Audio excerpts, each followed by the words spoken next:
नमस्कार। इस वीडियो में आप सभी का स्वागत है। हम लोग कर रहे हैं क्लास 12 की केमिस्ट्री और इसमें चल रहा है चैप्टर नंबर 4। पिछले वीडियो में जाना गया वेग समीकरण के बारे में और इसके साथ ही साथ अभिक्रिया की कोटि के बारे में डिस्कशन हुआ और इसके साथ ही साथ वेग स्थिरांक क्या होता है और वेग स्थिरांक की यूनिट कैसे ज्ञात करते हैं और इसके साथ ही साथ वेग स्थिरांक की यूनिट से किस प्रकार से हम अभिक्रिया की कोटि ज्ञात करते हैं, ये सारी चीजों पर डिस्कशन पिछले वीडियो में कर लिया गया है। और यदि आपने उसे नहीं देखा है तो प्लेलिस्ट में वीडियो है, उसे जरूर देखें। प्यारे बच्चों, यदि आप वीडियो को एक सीक्वेंस में देख रहे हैं, जैसा कि हम इस चैप्टर को पार्ट वाइज प्रोवाइड करा रहे हैं, और यदि आप पार्ट वाइज सीक्वेंस में देख रहे हैं तो सारी चीजें बहुत ही अच्छे से आप लोग समझ पा रहे होंगे। और मुझे नहीं लगता है कि यदि आप सीक्वेंस में देख रहे हैं तो कहीं पर भी कुछ भी प्रॉब्लम्स आ रहा होगा। इसी तरह से हम इस वीडियो में वहीं से आगे बढ़ेंगे। और पिछले वीडियो में हम लोगों ने एनसीईआरटी का टॉपिक नंबर पढ़ा था 4.2.3 और यहाँ पे हम टॉपिक पढ़ेंगे एनसीईआरटी का 4.2.4 जो है क्या, अभिक्रिया की आणविकता यानी कि मॉलिक्यूलरिटी ऑफ रिएक्शन। इसमें हम जानेंगे कि अभिक्रिया की आणविकता है क्या, मॉलिक्यूलरिटी ऑफ रिएक्शन है क्या। तो जैसा कि हमने पिछले वीडियो में डिस्कशन किया कि कोई भी रासायनिक अभिक्रिया हो वह अभिकारकों के मध्य होती है और उत्पाद बनता है।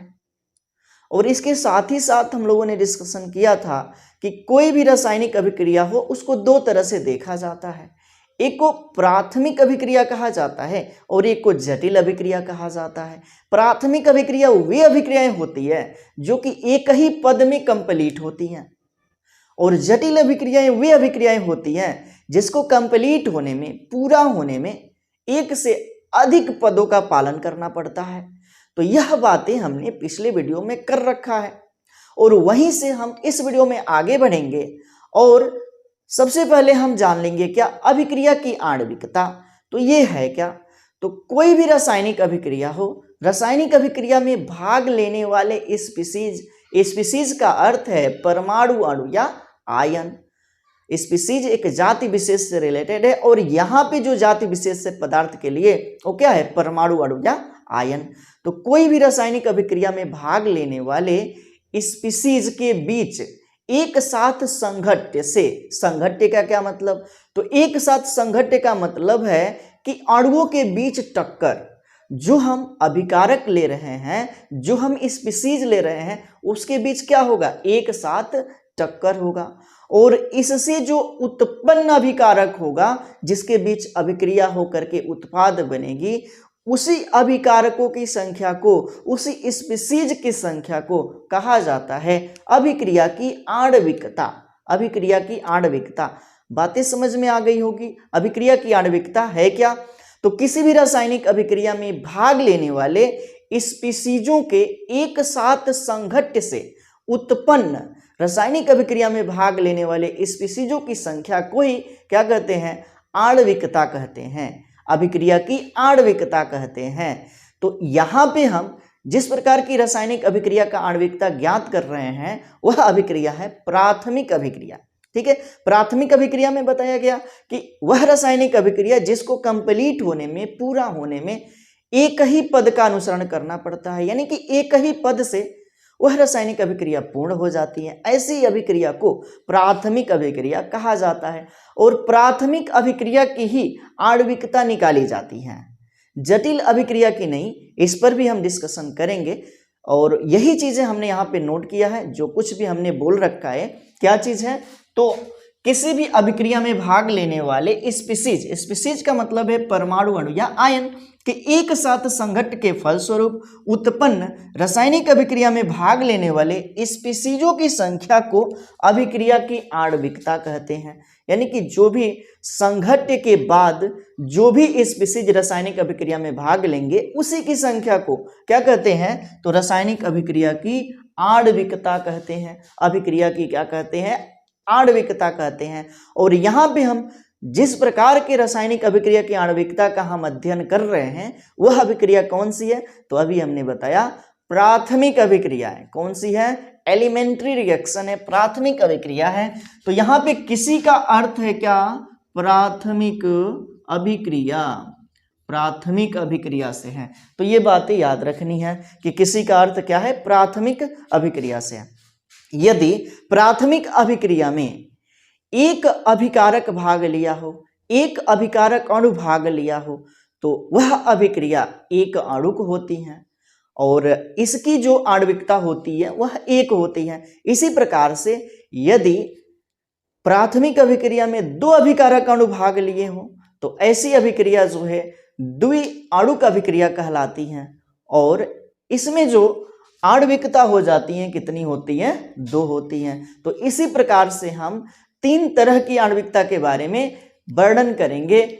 तो जिसमें सबसे पहला हम ले लेते हैं क्या? एक अणुक रासायनिक अभिक्रिया। उदाहरण के रूप में, एग्जाम्पल के रूप में सबसे पहले होगा एक अणुक रासायनिक अभिक्रिया, रासायनिक अभिक्रिया। तो समझते चलना है, ऐसी रासायनिक अभिक्रिया जिसमें एक अभिकारक अणुओं के बीच टक्कर से उत्पाद बनता हो, यानी कि इसमें एक अभिकारक अणु भाग लेते हैं। और ये अभिक्रिया कैसी होगी? प्राथमिक होगी। बार बार हम ये शब्द रिपीट कर रहे हैं ताकि आपको याद रहे। जटिल के लिए भी हम बात करने वाले हैं। तो यहाँ पे हमने क्या कहा कि एक अणुक रासायनिक अभिक्रिया क्या होती है? तो इसमें अभिकारक जो होंगे वह एक ही होगा। जैसे कि हम यहाँ पे एक अभिक्रिया ले रहे हैं। अभिक्रिया क्या है? तो अभिक्रिया है NH4NO2। जब इसको गर्म किया जाता है तो गर्म करने पर जो बनता है वह क्या बनता है? तो N2 बनता है प्लस 2H2O बनता है। तो यहाँ पे नाइट्रोजन गैस बाहर निकलती है। तो यह एक रासायनिक अभिक्रिया है और यहाँ पे ध्यान देने वाली बात है कि इसमें कितने अभिकारक अणु भाग लिया है? एक लिया। तो एक अभिकारक अणु जब भाग लिया है तो इस तरह की रासायनिक अभिक्रिया को क्या कहते हैं? एक अणुक रासायनिक अभिक्रिया कहते हैं। और इस प्रकार से इसमें अणुओं की संख्या एक है, इसीलिए आणविकता कितना हो जाएगा? तो इसका आणविकता हो जाएगा एक। तो ध्यान देना है चीजों को कि वह रासायनिक अभिक्रिया, वह प्राथमिक अभिक्रिया जिसमें एक अभिकारक अणु भाग लेता है, तो इस प्रकार की अभिक्रिया को कहा जाता है एक अणुक रासायनिक अभिक्रिया और इसकी आणविकता कितनी हो जाएगी? एक हो जाएगी। इसी प्रकार से हम बात करें यहाँ पे तो दूसरा ले लेते हैं द्विआणुक रासायनिक अभिक्रिया। द्विआणुक रासायनिक अभिक्रिया तो समझना है यहाँ पे। तो ऐसी प्राथमिक अभिक्रिया, ऐसी एलिमेंट्री रिएक्शन जिसमें कि दो अणु भाग लेते हैं अभिकारक के, तो दो अणुओं के बीच टक्कर से जब उत्पाद बनता है तो इन्हीं स्पीसीजों की संख्या को कहा जाता है क्या चीज? तो आणविकता। और इस प्रकार की अभिक्रिया को कहा जाता है द्विआणुक रासायनिक अभिक्रिया। जैसे कि हम यहाँ पे एक एग्जाम्पल ले लेते हैं। उदाहरण के तौर पे 2HI और इसके विघटन से बनता है H2 और I2। तो यह रिएक्शन है यहाँ पे देखा जाए तो HI एक अणु है और इसकी संख्या कितनी है? 2, यानी कि HI और प्लस HI मिल करके बना हुआ है 2HI। तो यहाँ पे अणुओं की संख्या कितनी हो गई? 2 हो गई। तो इस प्रकार की रासायनिक अभिक्रिया को हम कहेंगे क्या? द्विआणुक रासायनिक अभिक्रिया। और बात किया जाए इसकी आणविकता का, क्या हो जाएगा? तो अणुओं की संख्या है 2, इसलिए इसकी जो आणविकता हो जाएगा वो क्या हो जाएगा? 2 हो जाएगा। तो ये भी समझ में आ गया कि आणविकता हो गया 2। इसी प्रकार से यदि हम बात करें कि अगले एग्जाम्पल की, उसे बोला जाएगा त्रिआणुक रासायनिक अभिक्रिया। इसमें क्या होता है?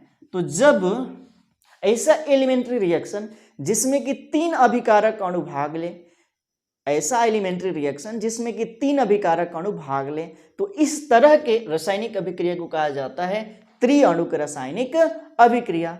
जैसे कि हम बात करें एक एग्जाम्पल की कि NO plus O2 equal to हो जाता है NO2। यहां पे इसको बैलेंस कर लेते हैं तो इसकी संख्या है 3 और इसकी संख्या है 2। यदि हम यहाँ पे 2 का गुणा करेंगे तो ये 4 हो जाएगा इसकी संख्या, तो यहाँ पे हम 2 का गुणा कर लेते हैं। तो ध्यान देना है, यहाँ पे हमने एक रिएक्शन लिया और इसको हमने बैलेंस कर लिया। अब यहाँ पे NO की संख्या कितनी है 2 और O2 की संख्या कितनी है 1। अब दोनों को जोड़ा जाएगा तो कितना हो जाएगा 3 हो जाएगा। देखो यहाँ पे इसकी संख्या है 2 और इसकी संख्या है 1। तो यहाँ पे अभिकारक अणु कितने भाग लिए, तो यहाँ पे अभिकारक अणु जो है 3 भाग लिए, इसलिए इसको बोला जाएगा त्रिअणुक रासायनिक अभिक्रिया, त्रिअणुक रासायनिक अभिक्रिया। और इसमें बात किया जाए कि इसकी आणविकता क्या होने वाली है भाई, तो इसकी आणविकता ध्यान देना है कि इसकी आणविकता हो जाएगा, आणविकता भी 3 हो जाएगा। जितने अभिकारक अणु भाग ले रहे हैं वही उसकी क्या कहलाती है, आणविकता कहलाती है। तो चीजें ध्यान से देखना है और सब कुछ बहुत ही अच्छे से समझ में आएगा। और जो भी चीजें बताया जा रहा है एक सीक्वेंस में बताया जा रहा है, जिस तरह से एनसीईआरटी में दे रखा है टॉपिक वाइज, उसी तरह से हम लेकर के इसको आगे बढ़ रहे हैं। तो ध्यान देने वाली बात है कि यहाँ पे यह जो रासायनिक अभिक्रिया एक ही पद में कंप्लीट हो जाती है, यह भी रासायनिक अभिक्रिया एक ही पद में कंप्लीट हो जाती है। उसी प्रकार से ये भी बताया गया ये भी रासायनिक अभिक्रिया एक ही पद में कंप्लीट हो जाती है। तो इसलिए कहा गया कि ऐसी रासायनिक अभिक्रिया जो एक ही पद में कंप्लीट हो जाती हो, तो ऐसी रासायनिक अभिक्रिया को एलिमेंट्री रिएक्शन बोला जाता है, यानी कि प्राथमिक अभिक्रिया कहा जाता है। और प्राथमिक अभिक्रिया के लिए हम यहाँ पे आणविकता निकाल रहे हैं। अब जटिल अभिक्रिया के लिए आणविकता क्यों नहीं होता है, और प्राथमिक अभिक्रिया भी यदि इससे अधिक संख्या आ जाए अभिकारकों का तो क्या उसका आणविकता हम देख सकते हैं। तो यहाँ पर भी कुछ बॉन्ड है, बाध्यता है, और इसे भी जानना जरूरी है। तो आणविकता उसी का निकाला जा सकता है, उसी रासायनिक अभिक्रिया का जो कि क्या हो, उसमें मैक्सिमम 3 अभिकारक अणु भाग ले रहे हो और वह अभिक्रिया प्राथमिक हो। ठीक है, तो अभिक्रिया प्राथमिक होनी चाहिए और मैक्सिमम उसमें 3 अभिकारक अणु भाग ले रहे हो, उसी की आणविकता हम यहाँ पे ज्ञात कर सकते हैं। 3 से अधिक यदि अभिकारक अणु भाग ले रहे हैं और वह अभिक्रिया प्राथमिक ही क्यों न हो, तो उसकी हम आणविकता ज्ञात नहीं कर सकते। उसकी आणविकता ज्ञात करने में जटिलता उत्पन्न हो जाती है। कैसे जटिलता उत्पन्न हो जाती है, तो इसका एक बहुत ही सरल उदाहरण से हम इसे समझेंगे कि किस प्रकार से हम कह सकते हैं कि 3 से अधिक अणुओं की, अभिकारक अणुओं की आणविकता हम क्यों नहीं बता सकते हैं। तो जैसे कि हम कहें कि आपका कोचिंग का टाइम है 7 बजे, आप 6:30 बजे घर से निकलते हैं, 6:30 बजे 7 बजे पहुंच जाते हैं। ठीक, तो वहां पे जाने के बाद आपको एक विद्यार्थी से क्या हो गया, तो दोस्ती हो गया, और उस विद्यार्थी ने कहा कि हम भी 6:30 बजे आएंगे और एक साथ कोचिंग चला जाएगा। तो यहाँ पे पहले आप 6:30 बजे जा रहे थे तो आपके लिए एग्जैक्ट टाइम था और आप अपने समय से कोचिंग पहुंच सकते थे, लेकिन जब आपके दोस्त ने कह दिया कि वो भी 6:30 बजे आपके साथ जाएगा, तो क्या ये संभावना है कि वो 6:30 बजे आपके साथ हो जाएगा? ऐसा संभावना नहीं है, थोड़ी सी संभावनाएं घट जा रही हैं। इसी प्रकार से यदि कोई तीसरा मित्र आपसे कह दिया कि 6:30 बजे हम भी आएंगे और साथ में चला जाएगा, तो यहाँ पे और प्रोबेबिलिटी है, संभावना है और कम हो जा रही है। इसी प्रकार से जब एक अभिकारक अणु भाग लिया तो यहाँ पे संभावना है कि इसको गर्म करने से ये बनेगा, यानी कि इसके अणु आपस में टक्कर करेंगे। उसी प्रकार से यहाँ पे 2 अणु भाग ले लिए तो यहाँ पे थोड़ा सा टक्कर करने में संभावना कम हो गया, प्रोबेबिलिटी घट गई। इसी प्रकार से यहाँ पर 3 अणु भाग ले लिए तो और प्रोबेबिलिटी जो है उसमें कमी आ गई।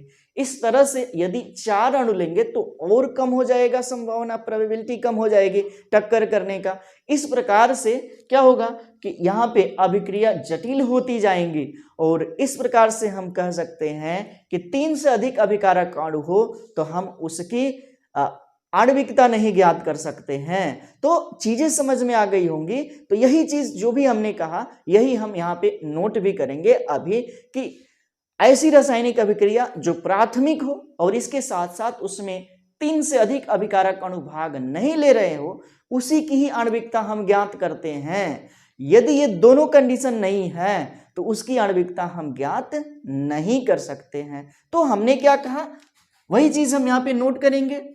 आणविकता केवल उन रासायनिक समीकरण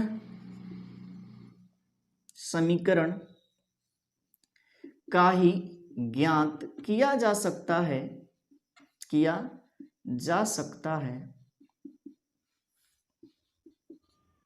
जो प्राथमिक अभिक्रिया हो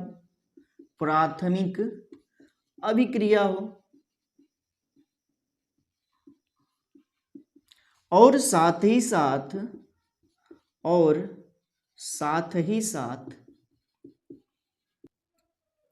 3 से अधिक अभिकारक अणु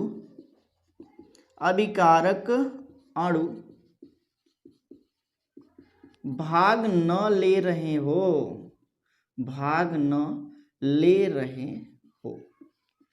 ठीक, तो आणविकता केवल उन्हीं रासायनिक समीकरण का हम ज्ञात कर सकते हैं जो प्राथमिक अभिक्रिया हो, पहली बात तो ये। और दूसरी बात क्या कि उसमें 3 से अधिक अभिकारक अणु भाग न ले रहे हो, जैसा कि हमने उदाहरण द्वारा भी उससे बताया।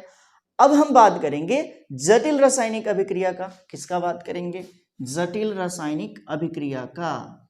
जटिल अभिक्रिया, तो इसके लिए आपके एनसीईआरटी में एक इक्वेशन दे रखा है, एक समीकरण दे रखा है। उसी समीकरण से हम समझेंगे कि इसकी आणविकता हम कैसे ज्ञात कर सकते हैं। तो ये जो समीकरण है क्या है, KClO3 plus 6 FeSO4 plus 3H2SO4 gives, ये रासायनिक अभिक्रिया हो रही है इसके बीच। और इससे क्या बन रहा है, तो इससे बन रहा है KCl प्लस 3Fe2SO4 का होल थ्राइस और प्लस 3H2O।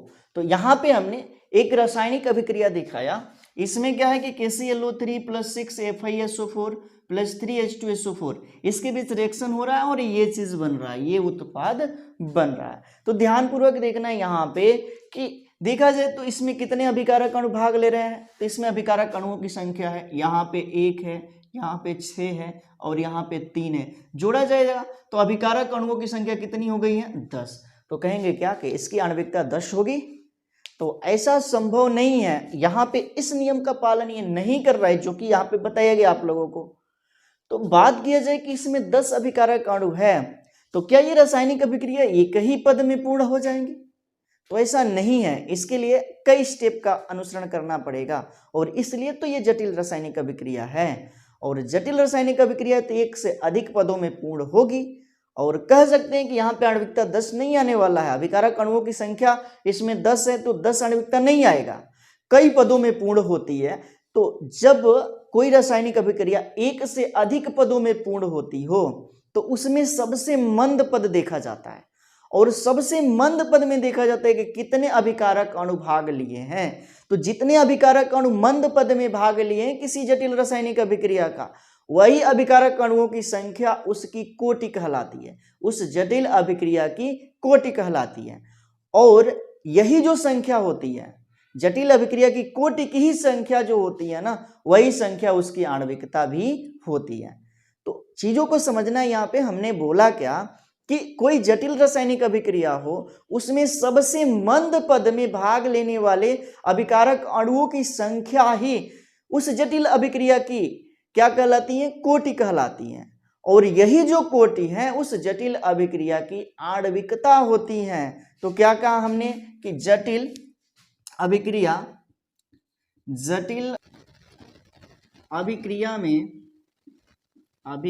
में जिस चरण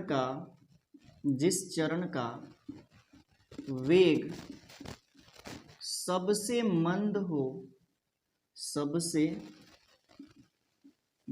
हो जटिल अभिक्रिया में जिस चरण का वेग सबसे मंद हो उस चरण की कोटि ही जटिल अभिक्रिया की कोटि होगी। जटिल अभिक्रिया की कोटि होगी तथा जटिल अभिक्रिया की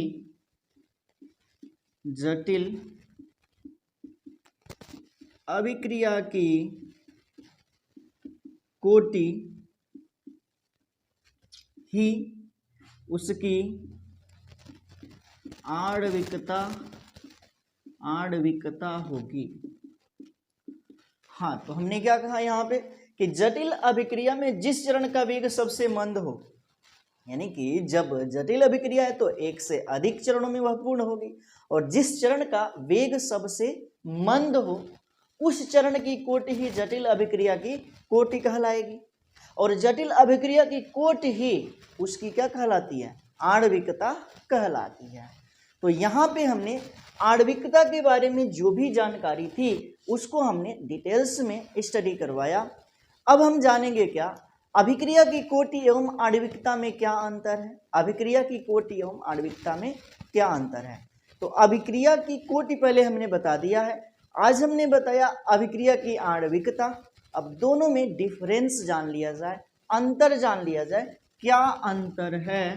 तो छोटा छोटा अंतर होगा यहाँ पे, उसे भी हम क्या करेंगे तो डिफर करेंगे किस प्रकार से अभिक्रिया की कोटि आणविकता से भिन्न है। जैसा कि पहले बताया जा चुका है अभिक्रिया की कोटि के बारे में, और यहाँ पे आणविकता बताया गया, तो वह देखने में लग रहा है कि एकदम सेम है, लेकिन कुछ कंडीशनों में एक दूसरे से भिन्न भी है। कैसे? तो जैसे कि हम यहाँ पर लिख दें कोटि, अभिक्रिया की कोटि, और यहाँ पे लिख दें आणविकता। तो सबसे पहली बात बताया गया था कोटि के लिए कि अभिक्रिया की कोटि शून्य हो सकती है, कोई पूर्णांक हो सकता है, और इसके साथ ही साथ क्या हो सकता है, तो यह अभिक्रिया की कोटि भिन्नात्मक भी हो सकती है। अभिक्रिया की कोटि शून्य हो सकती हैं, पूर्णांक हो सकती हैं, और भिन्नात्मक भी हो सकती हैं, लेकिन आणविकता शून्य नहीं होगा और भिन्नात्मक नहीं होता है, भिन्नात्मक भी नहीं होता है। तो ये बातें याद रखनी है कि अभिक्रिया की कोटि शून्य, पूर्णांक या भिन्नात्मक हो सकती है, लेकिन आणविकता शून्य नहीं होता, पूर्णांक ही होता है। ये बातें याद रखनी है। दूसरी बात कि अभिक्रिया की कोटि एक प्रायोगिक राशि है, यानी कि प्रयोग से अभिक्रिया की कोटि हम ज्ञात करते हैं। कैसी राशि है ये? तो प्रायोगिक है, प्रायोगिक। लेकिन आणविकता कैसा है? तो सैद्धांतिक है, थ्योरेटिकल है, सैद्धांतिक थ्योरेटिकल है। ये एक्सपेरिमेंटल है, प्रायोगिक है, और आणविकता कैसा है? सैद्धांतिक है। ये बातें याद रखनी है। तीसरी बात क्या होगी कि अभिक्रिया की कोटि जो है आणविकता से भिन्न हो, तो अभिक्रिया की जो कोटि होंगी वह जटिल अभिक्रिया की भी ज्ञात की जा सकती हैं और प्राथमिक अभिक्रिया की भी ज्ञात की जा सकती हैं, लेकिन आणविकता केवल प्राथमिक अभिक्रिया के लिए ही है। जटिल अभिक्रियाओं के लिए आणविकता हम ज्ञात नहीं कर सकते। तो लिखते हैं यहाँ पे, ये केवल प्राथमिक अभिक्रिया के लिए है, प्राथमिक अभिक्रिया के लिए ही है, जटिल अभिक्रिया के लिए नहीं है। लेकिन इसका तीसरा अंतर क्या हो जाएगा? तो ये प्राथमिक के लिए भी है और जटिल अभिक्रिया के लिए भी है। तो ये है कोटि और आणविकता में डिफरेंस, अंतर। तो उम्मीद करते हैं कि आपने आणविकता खूब ही अच्छे ढंग से समझा है, और यहाँ से हम आगे अगला जो टॉपिक आएगा एनसीईआरटी का वो क्या है? तो 4.3, जिसमें जाना जाएगा समाकलित वेग समीकरण। तो समाकलित वेग समीकरण क्या होता है? अभी तक हम जो भी वेग समीकरण बताए वह अवकलित वेग समीकरण था। अब समाकलित वेग समीकरण पढ़ना है, और इसमें शून्य कोटि की अभिक्रिया के लिए समाकलित वेग समीकरण क्या होगा और प्रथम कोटि की अभिक्रिया के लिए समाकलित वेग समीकरण क्या होगा, इस पर डिस्कशन होगा। तो इसका आप फटाफट स्क्रीनशॉट लें और इसे नोट्स करें, नोट्स बनाते चलें। और अब हम जानेंगे समाकलित वेग समीकरण के बारे में, तो इसका जल्द से जल्द स्क्रीनशॉट लें। प्यारे बच्चों, अभी आप लोगों ने जाना अभिक्रिया की आणविकता के बारे में। सरल अभिक्रिया की ही आणविकता क्यों ज्ञात की जा सकती है, जटिल अभिक्रिया की आणविकता ज्ञात करने में क्या दिक्कतें होती है, इसके बारे में डिस्कशन हुआ। अब हम जानेंगे समाकलित वेग समीकरण के बारे में, जो कि आपके एनसीईआरटी का टॉपिक होगा 4.3, यानी कि इंटीग्रेटेड रेट इक्वेशन के बारे में जाना जाएगा। तो यहाँ पे बात आएगी वही वेग समीकरण की। तो पहले वेग बताया जा चुका है और दो हमें वेग का समीकरण प्राप्त हुआ है। दो वेग का सूत्र हमने पहले बता रखा है। एक कौन सा वेग है, तो एक जो वेग है वह बताया गया है वेग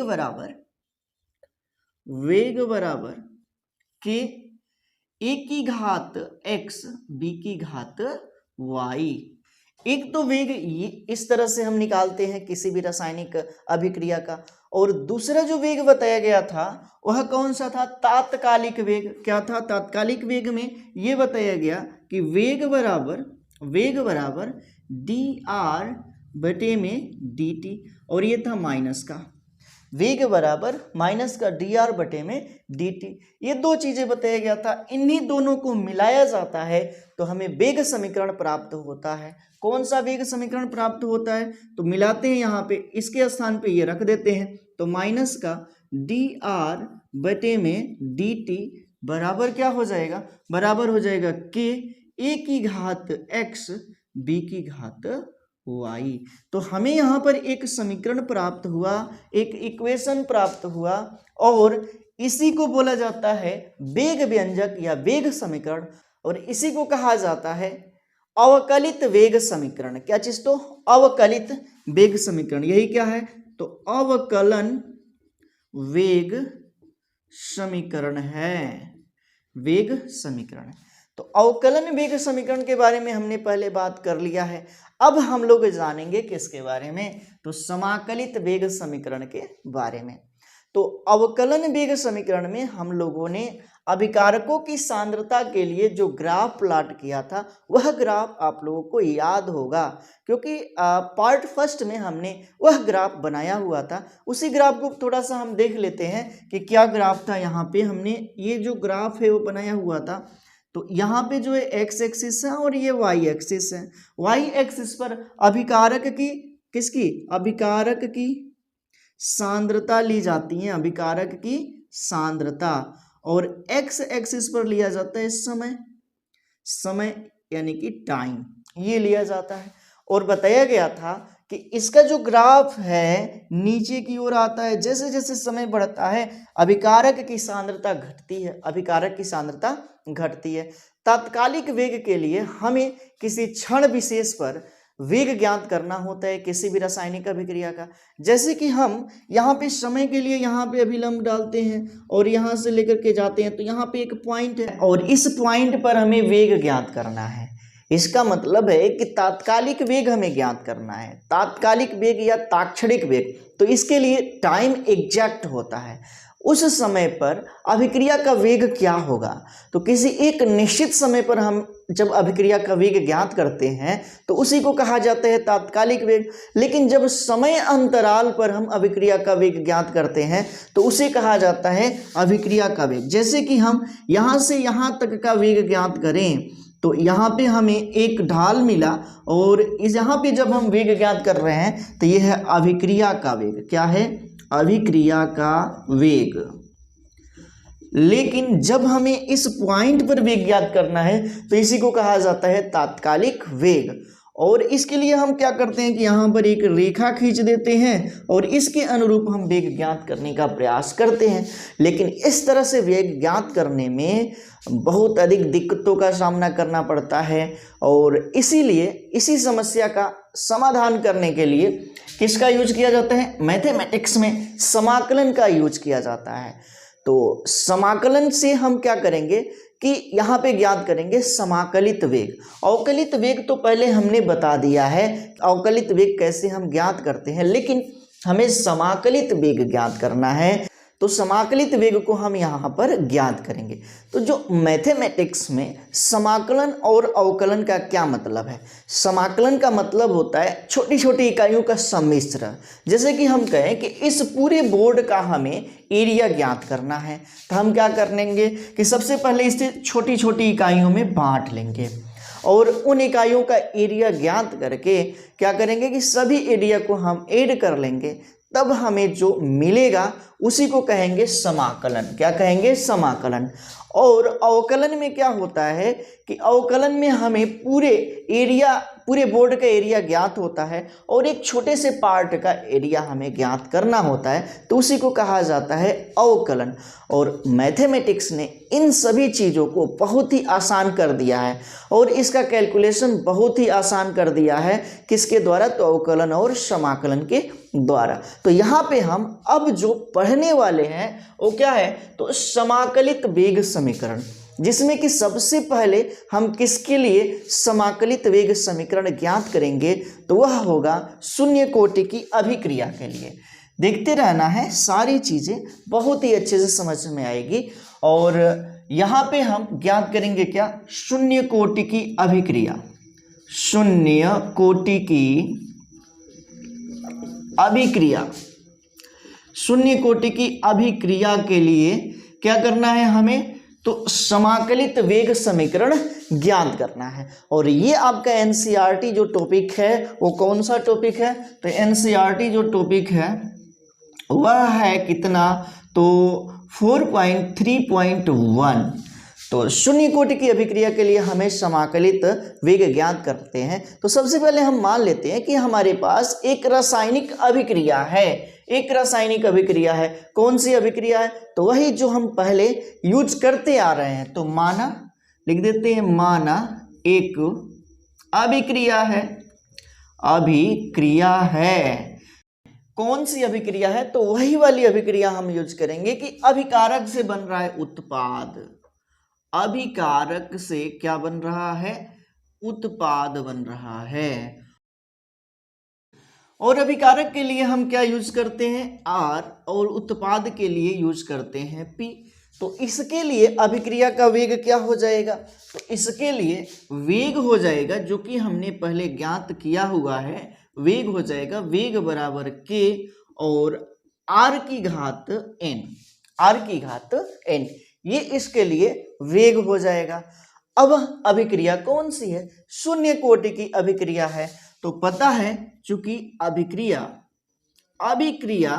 क्या है?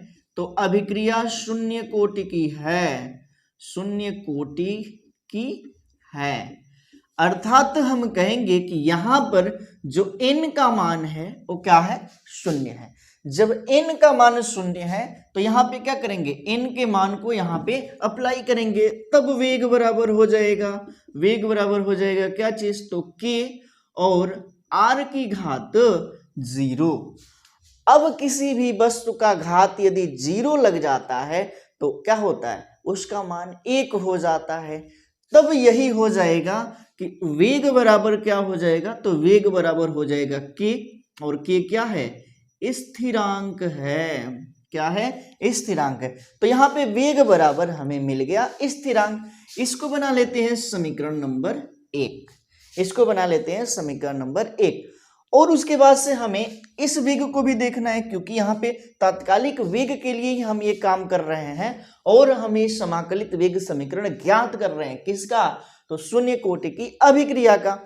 तब हम क्या करेंगे कि यहाँ पे हमें पता है कि एक और वेग बराबर होता है क्या चीज? तो dr बटे में dt, और ये वाला होते हैं माइनस का। तो वेग बराबर माइनस का dr बटे में dt। इसको हम समीकरण 2 बना लेते हैं। अब क्या करते हैं कि समीकरण 1 व 2 से, समीकरण 1 व 2 से, तो यहाँ पे क्या है कि इस वेग के स्थान पे यह मान हम रख सकते हैं, तो रख देते हैं। तब हो जाएगा क्या? वेग बराबर हो जाएगा वही, फिर से हम इसको रिपीट करेंगे। इस वेग के स्थान पे इस मान को रख रहे हैं तो ये हो जाएगा माइनस का dr बटे में dt बराबर k। बराबर क्या हो जाएगा, के हो जाएगा। अब इसको और थोड़ा सा हम विस्तार कर लेते हैं तो ये हो जाएगा माइनस का डी आर बराबर के, और डी इधर चला जाएगा तो के इंटू हो जाएगा डी टी, के इंटू हो जाएगा क्या चीज, तो डी टी। तो हमें यहाँ पर एक और समीकरण प्राप्त हो गया, और इस समीकरण को भी याद रखना है, इस समीकरण को भी याद रखना है। अब क्या करेंगे, अब दोनों पक्ष में समाकलन करेंगे, राइट हैंड साइड में भी और लेफ्ट हैंड साइड में भी। तो दोनों पक्षों में समाकलन करने पर लिखते हैं, दोनों पक्षों में समाकलन करने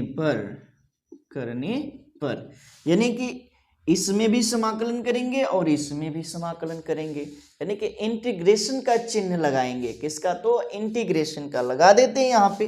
तो ये हो जाएगा इंटीग्रेशन का चिन्ह माइनस का डी आर बराबर फिर इंटीग्रेशन का चिन्ह और उसके बाद से के इंटू डी टी, के इंटू डी टी। तो हमने क्या किया कि दोनों पक्षों में समाकलन किया।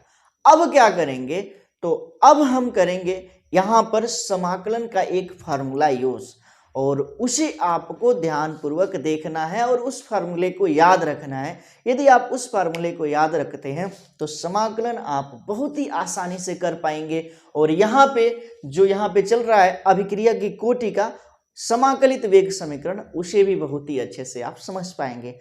अब बायो वाले स्टूडेंट कह रहे होंगे कि कहाँ हमें मैथ में फंसा दिया।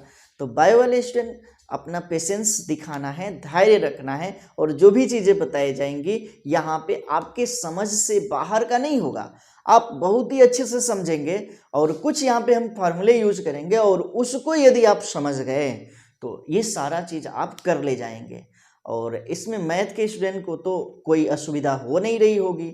तो यहाँ पे हम क्या करते हैं कि इसके लिए हम इंटीग्रेशन के एक फार्मूले को यूज करेंगे, और उस फार्मूले से हम क्या ज्ञात करेंगे, तो यहाँ पे ज्ञात करेंगे समाकलित वेग समीकरण। तो चीजों को ध्यानपूर्वक देखना है। यहाँ पे क्या हम कर रहे हैं, यहाँ पे तो हमें जो है इंटीग्रेशन का एक फार्मूला देखना है। ये फार्मूला क्या है, तो यह जो फार्मूला है कि यदि इंटीग्रेशन का दे रखा है x का पावर n dx, तो यह जो मान हो जाता है कितना, तो x का पावर n प्लस 1 बटे में n प्लस 1 और प्लस i। ये जो फार्मूला हमने यहाँ पे दिखाया इसको याद रखना है, क्योंकि इसी से हम क्या करेंगे कि शून्य कोटि की अभिक्रिया के लिए या किसी भी कोटि की अभिक्रिया के लिए समाकलित वेग समीकरण प्राप्त करेंगे। अब यहाँ पे कहें कि भाई आई क्या चीज है, तो आई को बोला जाता है समाकलन स्थिरांक, इसी को कहते हैं समाकलन स्थिरांक। ठीक, तो ये चीजें आपने समझ लिया कि यहाँ पे ये जो फार्मूला है, इस फार्मूले से हम क्या करेंगे कि इस जो सूत्र को अप्लाई करेंगे जो कि हमें यहाँ पे प्राप्त हुआ है, दोनों ओर हम समाकलन किए हुए हैं तो, और उसके बाद से हमें फार्मूला प्राप्त हो जाएगा। तो यहाँ पे बात आती है कि हमारे पास ये माइनस का है, फिर समाकलन का चिन्ह है, उसके बाद से d और r है, यही है ना, d और r है। तो यहाँ पे ये वाला जो r है, ये वाला r किसको रिप्रेजेंट कर रहा है, तो अभिकारक की सांद्रता को, क्योंकि इसको बड़े वाले कोष्टक में बंद किया गया है।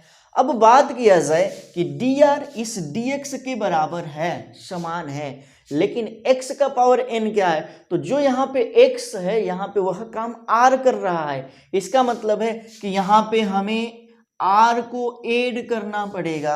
हमने क्या किया, r यहाँ पे रख दिया। अब इसका पावर n है, क्या है, n है, और वही चीज हम यहाँ पे कर देते हैं। अब एक्स्ट्रा यहाँ पे ये r आ गया, तो कहाँ से r आया, इसको ऐड करने की आवश्यकता क्यों पड़ी, तो यहाँ पे हमें इस फार्मूले पर इसको लाना था, इसलिए हमने क्या किया कि यहाँ पे एक्स्ट्रा r को ऐड किया। अब बात आती है कि यह आएगा तो इसकी वैल्यू को चेंज कर देगा, इसलिए हम क्या करते हैं कि इस पर लगा देते हैं 0, इस पर लगा देते हैं 0। अब किसी का घात यदि 0 हो जाता है तो उसका मान 1 होता है, और 1 का गुणा यदि इसमें किया जाए तो क्या वैल्यू परिवर्तित होगी? नहीं होगी। तो वही चीज यहाँ पे हमने क्या किया कि इस पर 0 हमने कर दिया घात, और यहाँ पे इसका वैल्यू हो गया 1।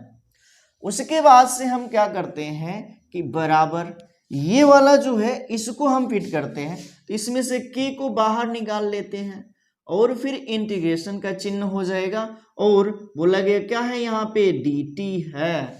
अब बात करें कि यहाँ पे जो dt है वह dx के समान है, तो t जो यहाँ पे यूज हुआ है, अब इसके लिए हम x के स्थान पे, इस x के स्थान पे x का पावर n लिया गया, उसी प्रकार से t के स्थान पे हम क्या कर सकते हैं, t का पावर n यानी कि 0 लगा सकते हैं, क्योंकि अभिक्रिया की कोटि तो शून्य ही है। अब t पर घात 0 हो गया, इसका मतलब है कि इसका भी मान 1 हो गया, इसका भी मान क्या हो गया, 1 हो गया।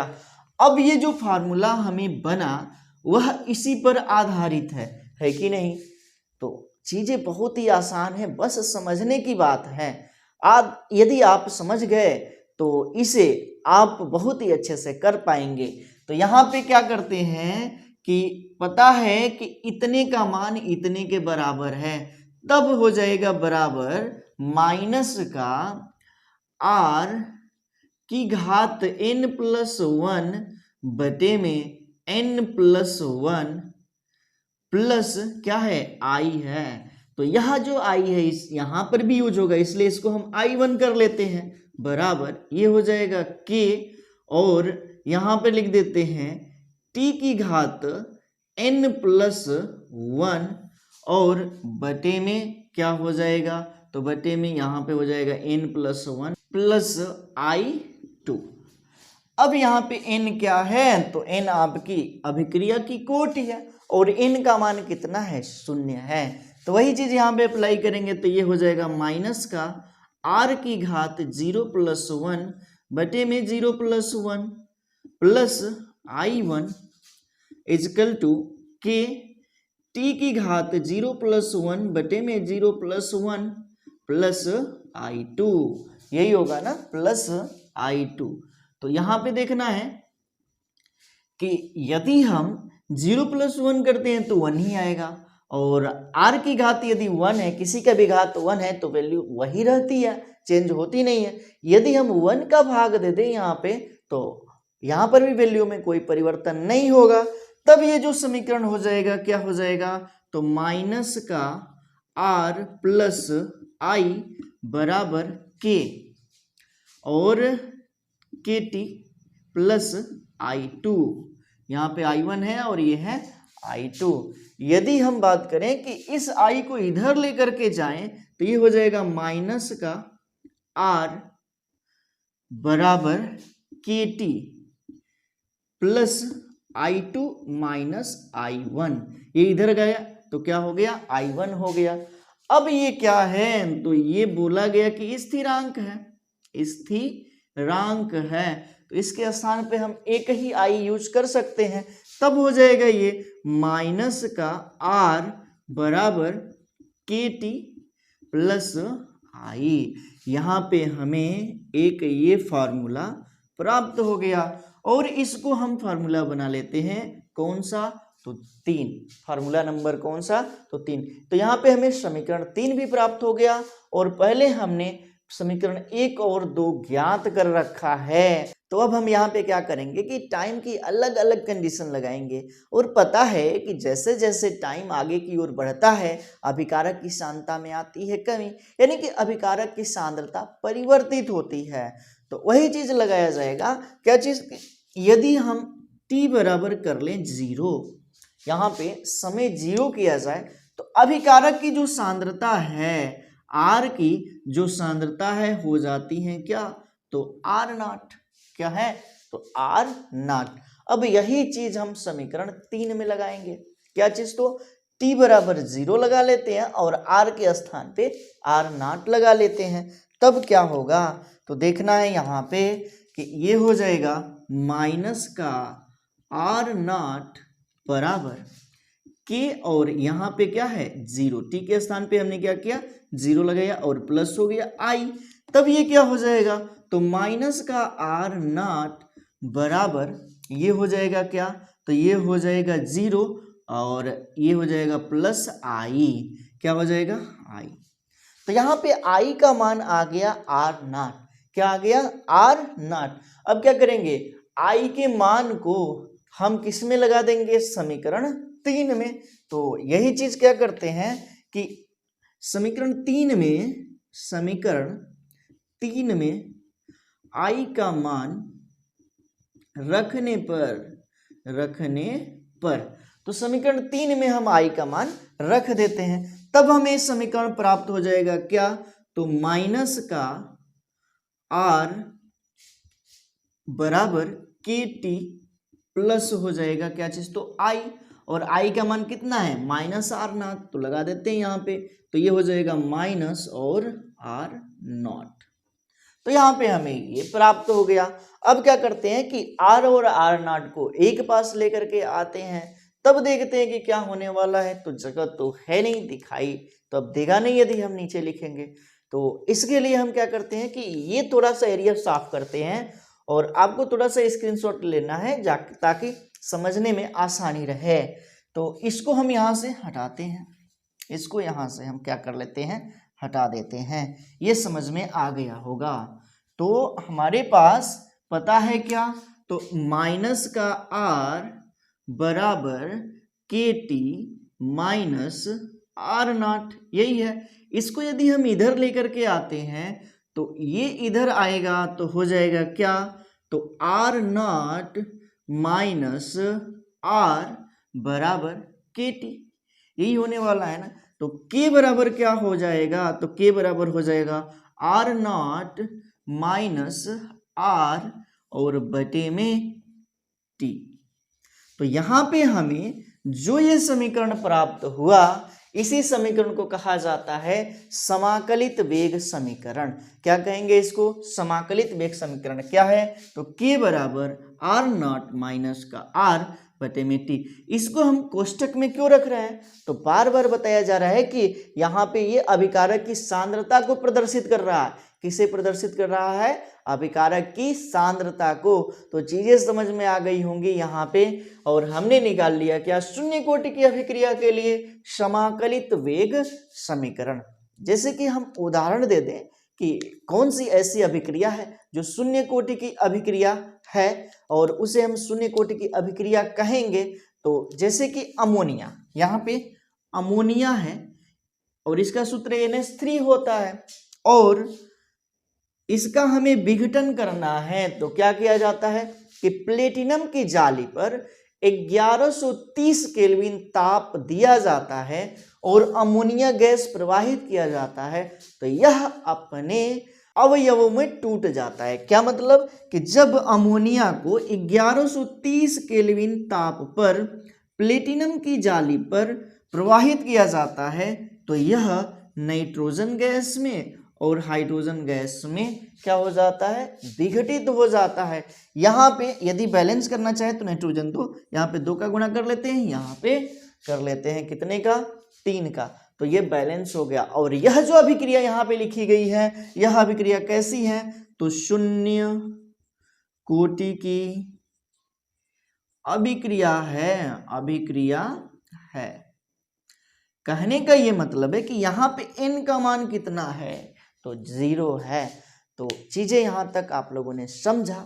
और समाकलित वेग समीकरण में एक हमने बताया क्या, तो शून्य कोटि की अभिक्रिया के लिए वेग समीकरण।